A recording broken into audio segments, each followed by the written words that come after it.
Hello guys, my name is Cooper and welcome to my channel Cooper Sekai and it's my first video of the channel. So थोड़ा मैं confused था कि मैं क्या upload करूँ. So I decided to share my top 10 anime of all time list and I thought it would be a great first video to start my channel. So first let me tell you guys that I've set a rule to make this list. I'm thinking about not including any mainstream popular anime like Dragon Ball, Naruto, One Piece and JoJo क्योंकि मेरी video वो obvious हो जाती है फिर. So let's not waste any more time and jump right into the video. So on number 10 we have That Time I Got Reincarnated as a Slime. इसकी story pretty straightforward है. Satoru Mikami एक 37-year-old man from Tokyo जो एक normal boring life जी रहा होता है as a office worker. एक दिन वो अपने कोवर्कर से बात कर रहा होता है कि उसको सडनली कोई अटैक कर देता है नाइफ से एंड जैसे ही वो बेहोश हो रहा होता है उसे एक सर पे एक आवाज़ सुनाई देती है एंड जब वो दोबारा से उठता है वो रियलाइज़ करता है कि वो एक स्लाइम बन चुका है एक न्यू वर्ल्ड में और उसके पास एक पावर है जिससे वो कुछ भी खा के उसकी एबिलिटीज़ को कॉपी कर सकता है. नाउ दैट वो अब नए वर्ल्ड में है तो उसका एक नया नाम होता है रिमुरू. अब जब रिमुरू अपने बोरिंग ओल्ड लाइफ से आज़ाद हो चुका है तो वो एक एडवेंचर शुरू करता है अपने फ्रेंड्स के साथ. What makes this story special to me is because मेरे को एडवेंचर बहुत पसंद है एंड अगर मैं रीइंकारनेट होता अनदर वर्ल्ड में तो मैं भी वही सेम चीज़ें करता जो रिमुरू कर रहा है. ये स्टोरी थोड़ी बहुत वन पीस से सिमिलर है बट वन पीस बहुत कॉम्प्लेक्स है इससे. ये बहुत simple happy go lucky story है एंड अगर मैं इसकी जॉनर की बात करूँ तो ये आता है इसेकाई एंड फैंटेसी में.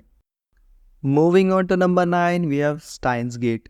It's a story of a guy Okabe Rintaro जो एक साइंटिस्ट है और अपने फ्रेंड्स की मदद से वो एक टाइम ट्रैवलिंग डिवाइस बनाते हैं बट वो कोई एक टिपिकल टाइम ट्रैवलिंग डिवाइस नहीं है. वो एक सेल फोन के थ्रू एक मैसेज सेंड करते हैं पास्ट में जो एक माइक्रोवेव के थ्रू जाता है.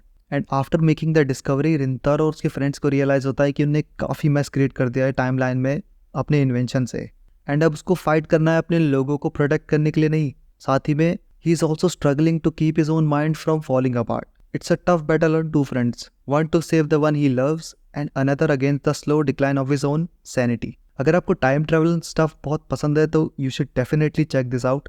आपको इसके फर्स्ट फ्यू एपिसोड थोड़े बोरिंग और इररिलेवेंट लगेंगे but if you make it pass through that it's a really good anime you should not miss.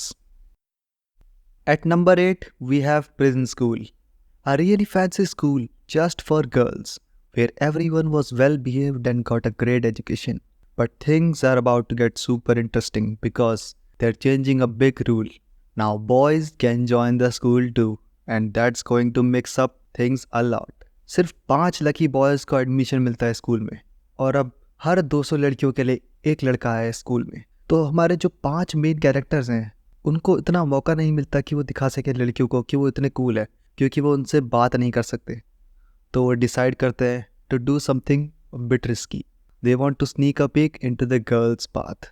Things are going to get pretty adventurous for these new boys until वो पकड़े जाते हैं underground student council के हाथों और उनको डाला जाता है स्कूल के प्रिजन में पनिशमेंट के लिए एक पूरे महीने के लिए. Now the guys have to navigate through this tough situation and their friendship is really going to be put up to the test.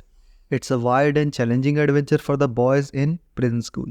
मैं काफ़ी पसंद करता हूँ इस एनिमे को because it's unique in its own way.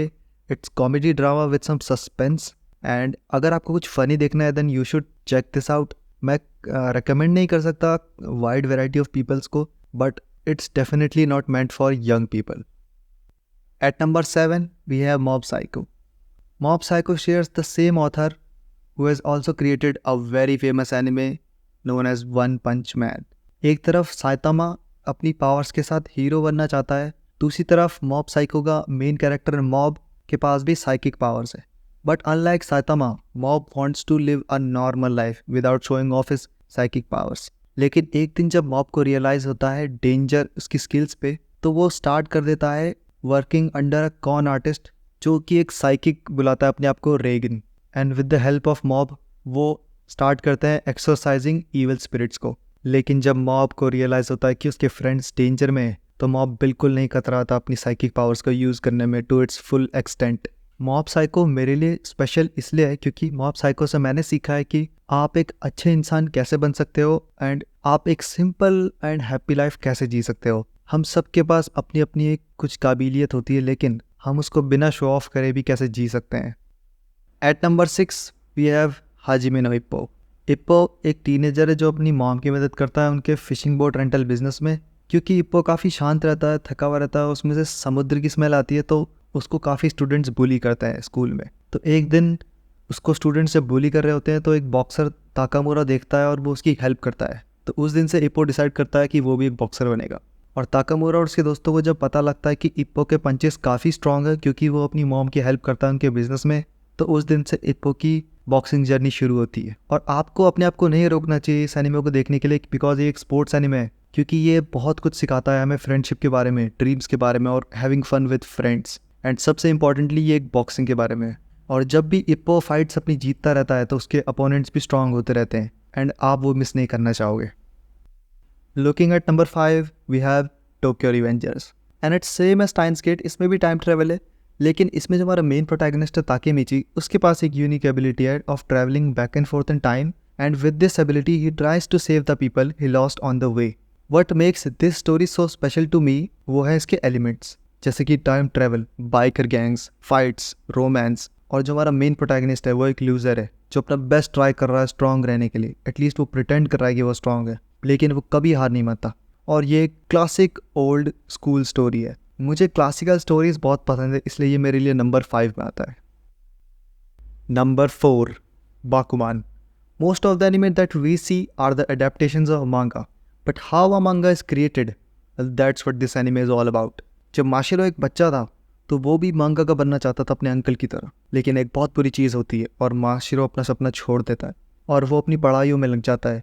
एक दिन उसका क्लासमेट ताकागी देखता है कि माशिरो की ड्राइंग काफ़ी अच्छी है और वो उसको कन्विंस करने लग जाता है कि उसको और ताकागी को मिल के एक मांगा का बनना चाहिए साथ में। और काफ़ी कन्विंसिंग के बाद माशिरो अग्री कर देता है और वो स्टार्ट करते हैं मांगा क्रिएट करना टू बिकम द बेस्ट मांगा का आर्टिस्ट इन जापान। माशिरो का एक क्रश होता है एक लड़की पे, आजुकी पे, और वो सोचता है कि अगर वो फेमस मांगा का बने तो वो उसको अपनी एनिमे वर्जन में as a voice actor hire करेगा। और वो दोनों निकल पड़ते हैं to make the greatest manga ever. After watching this anime तुम्हें रियलाइज़ होगा कि कितना मुश्किल होता है एक मांगा का बनने में, और तुम थोड़ा अप्रिशिएट करोगे मांगास को ज़्यादा। And if you like anime and manga, there is a good chance that you will like this anime too. Moving on to number 3, Your Lie in April. And I cannot reveal much about the story of this anime because the more I talk about it, the more it becomes obvious to guess the story. So it's a boy meets girl story where a boy, Kosei, who is a pianist, meets a girl, Kaori, who is a violinist. And it's a music anime, but it's much more than that if you start watching it. And I really wish I could talk more about this anime, but मैं फिर आपका experience spoil कर दूंगा, and I really want you to watch this anime. And this anime is very close to my heart. I can only tell you that. Number 2, Haikyuu. Just like Hajime no Ippo, it's a sports anime. जब से Hinata शोयो ने little giant को volleyball खेलते हुए देखा, वो भी excited हो गया स्पोर्ट्स के लिए। Even though he didn't do well in a middle school tournament, he is determined to show that his height doesn't matter when it's come to passion for volleyball. उसने अपना हाई स्कूल स्टार्ट करा कारासुनो में, जहाँ little giant खेलता था।